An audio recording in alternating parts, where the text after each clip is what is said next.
I'm going to show you my 3 favorite ways to take collagen peptides right here. And the first way you can actually do it is you can always just put it in a cup of water. You just want to scoop it. About 20 grams is the standard serving size when it comes to just collagen peptides in general. And you should take it before meals just because it aids a lot of digestion and just absorbs nutrients a lot better. So like you can just mix it in some water. That's like the standard way.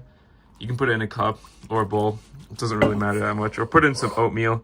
That's another way. And then get like a spoon or something. I don't know why I'm using my finger, but you can see it dissolves like really finely and like really fast when we just put it in here. And you can see we can just drink it. It takes like 2 seconds. It's pretty sticky, so don't get it on your clothes, of course, but that's the first way we can actually consume our collagen peptides. Now, the second way is you can always mix it into some oatmeal or some sort of yogurt right here, and then even put some protein powder in it because there's a lot of protein in it. Just only one part of protein. So basically what you want to do is you can typically put it in some yogurt, maybe even mix some berries in, which brings me to the third method, which is actually probably my favorite method. You just want to get a smoothie. Literally put it in a smoothie, pour this in a smoothie.